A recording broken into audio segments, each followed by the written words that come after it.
How's it going, YouTube? Dan the Plastic Man here. I hope you guys are doing well. Well, you can tell by the title, time for another review. And this was the big one for Bandai for 2015. Now I'm going to be showing it to you first and foremost in a slightly different form. You'd usually expect me to drop the completed suit on you.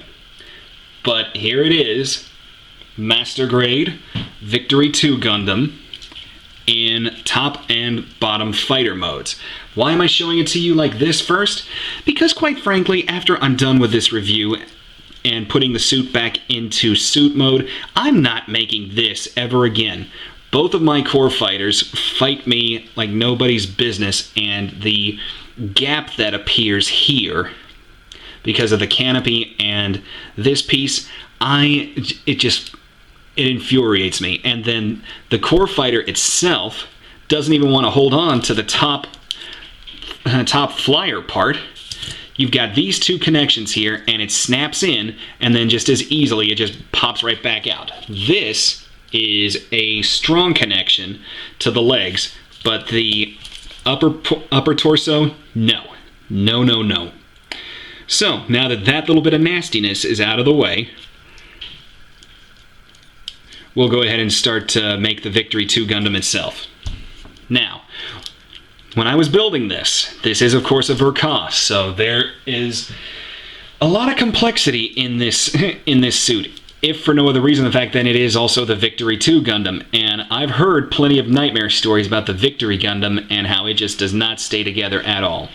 So, we have two different core fighters with two different heads.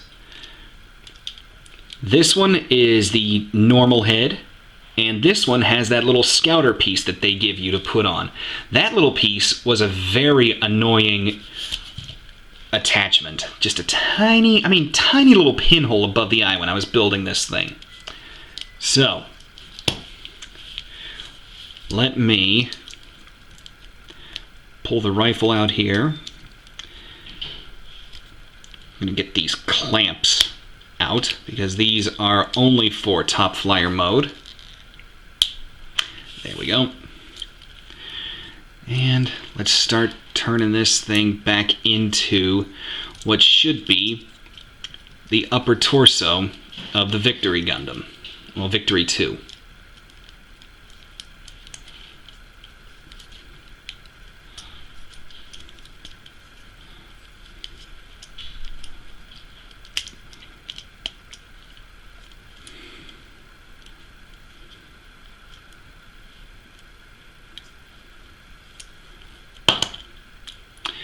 And I will say that this is another of my big gripes with this suit because of the way these hooks work. These elbows almost never stay on for me. I get them in and I lock them down, and then a couple minutes later they drop right off. So there's that, which is the upper torso. And let's get the legs taken care of. Let me move this out of the way. And I want you guys to see what I'm having to go through with this, because there are times I wonder about certain suits and their designs, this being one of them. So, core fighter is free. Now,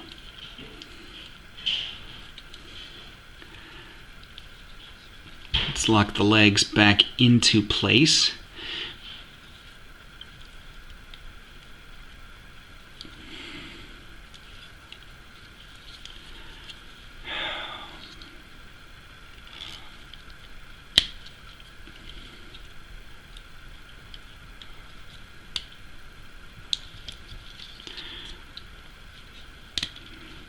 Another reason why I'm never transforming this suit again is this connection here just looks so...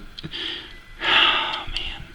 Yet again, clips popping off. And we have a cat trying to steal some attention, so... Alright, that's clipped. Let's get this turned around.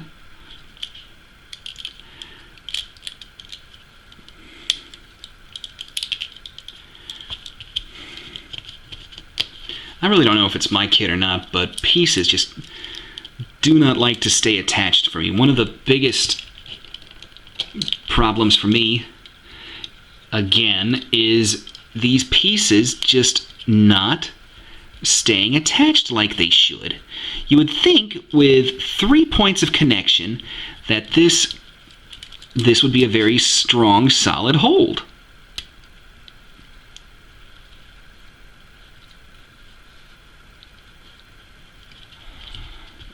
There goes the cat.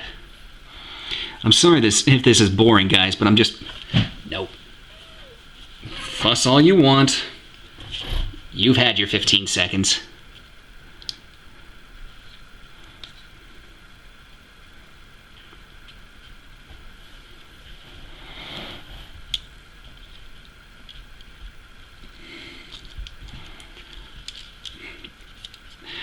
Yeah, I just really want you guys to see what I'm having to go through with this suit. This is more than annoying.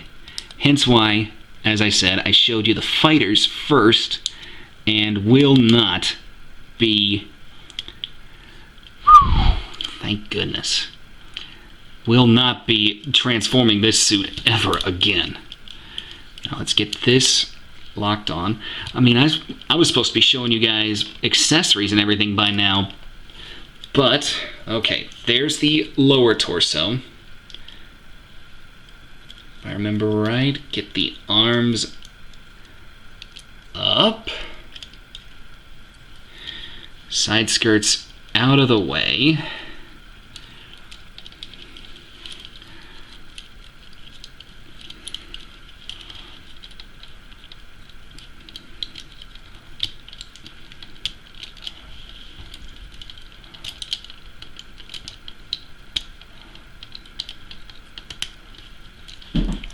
Alright, now starting to look a lot more like what it should, right guys?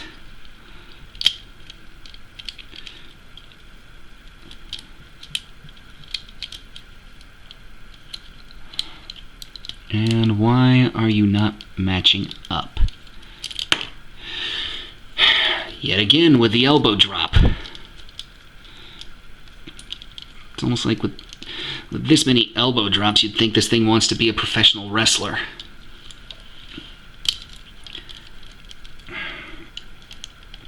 And this is a problem with suits that are this small.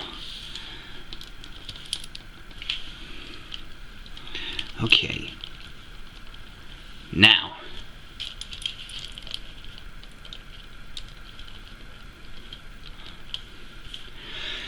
Core fighter. Tip the fin back.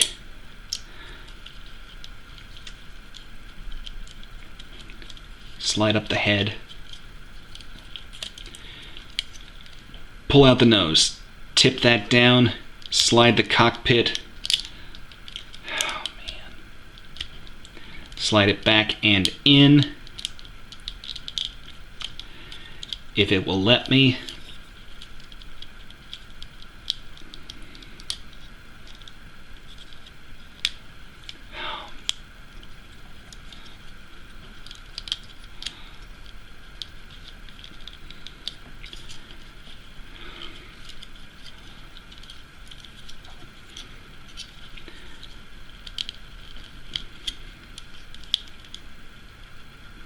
Alright, now we're getting somewhere. And there it goes.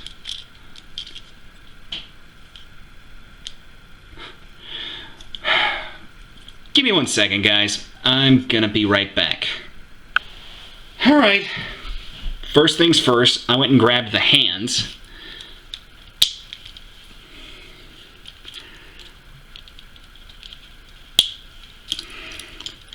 And I'm glad we have a second core fighter, because that one is just annoying me. So we start the process over again. Cover back, fin inside, raise up the head.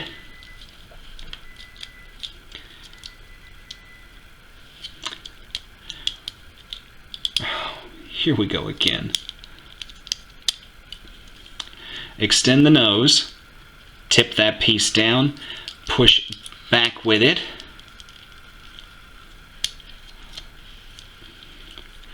until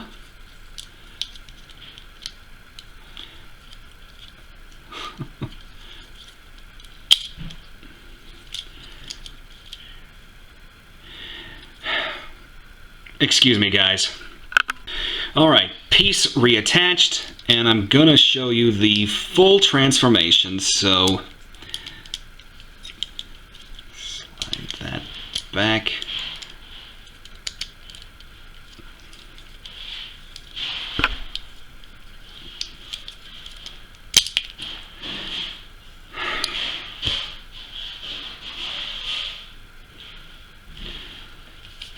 Technical difficulties again. Alright guys, third time's the charm. Finally got it to work. So the nose cone is tucked up underneath, the canopy is back under here. Slide the nose cone down through and just lock down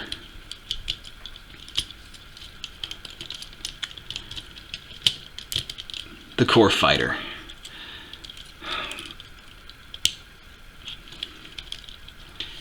Extend out the thrusters.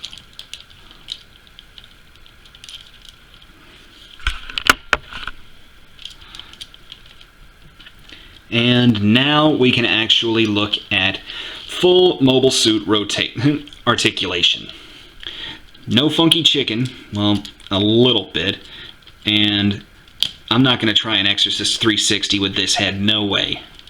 The shoulder will rotate 360 degrees, and you saw that it will extend and come out this far.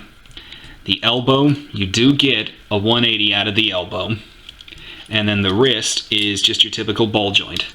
And again, falling pieces, because look at that. I don't even know if my camera's showing it, but there's just little tiny nubs for those pieces right there. It's not even what I would consider a proper connection.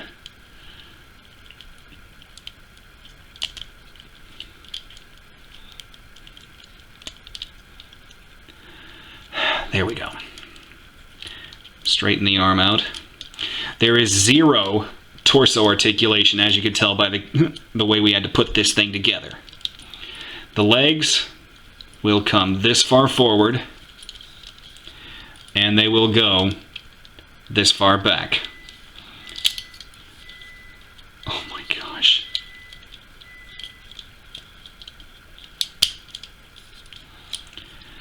The knees will move. Well, the leg will give you about a 165. Knee armor will move a little bit on its own.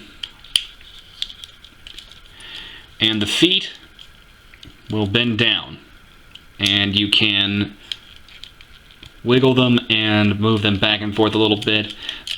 And this is the most annoying of the part failures that I have. This foot and the piece that connects it, as you can see right here, once the polycap got in there, and it's one of only 4 polycaps. 4 polycaps.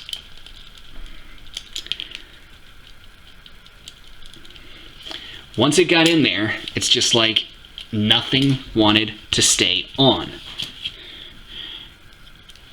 Because this is how it all goes together. And it's nice and secure there.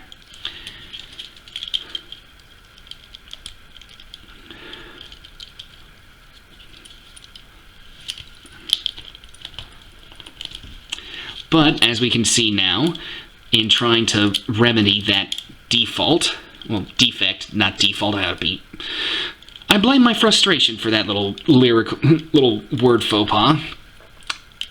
But with all these falling pieces, this is very quickly turning out to be just one that you pose and leave.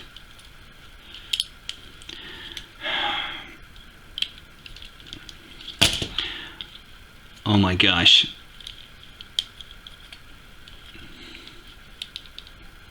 And I'm not being rough with this thing, guys. You may think I am, but it's just that this thing is...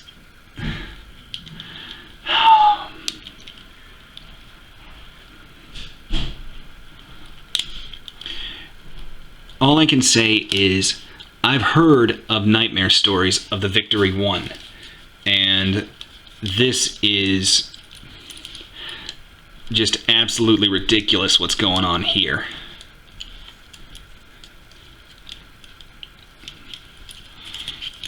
Now, it might just be my kit, and it might, but when I actually got this finished and was messing around with it, it did not behave this badly. But now that it's time to do the review, it is, you've seen what I've gone through with this. Just a lot of flying pieces, which makes me very nervous to demonstrate anything else for you guys, but I will because I need to. So, get this thing back here. Beam rifle. Accessory. I attached the grenade launcher to it. You've also got, one interesting feature is these extra scopes that slide out on the sides of the main, the main scope.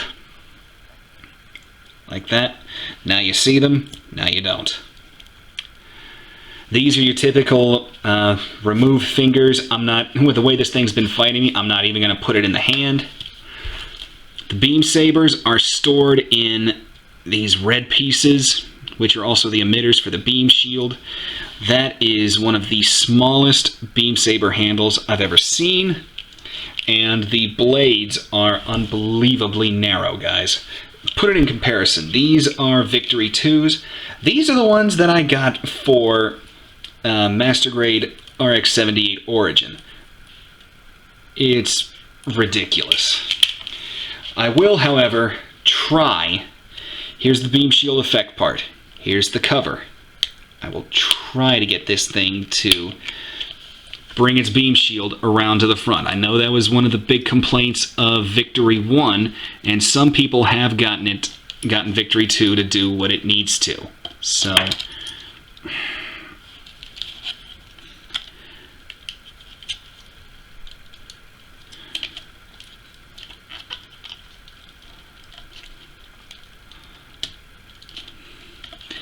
there you go, guys. Victory 2 can bring its beam shield around to the front. And that is pretty much going to finish my review of this suit. The frustration that has built up in trying to review this thing for you guys is astronomical. Will I recommend it? No. Absolutely not. Unless you have to have it because you're a lead Gundam collector. I actually regret getting this. I waffled on it a little bit before I placed the order, but man, do I wish I had not gotten it. So, next up, I'm going to be doing a best and worst of for 2015, master grades and high grades. This is very strongly in the running, in my mind at least, for worst master grade of the year.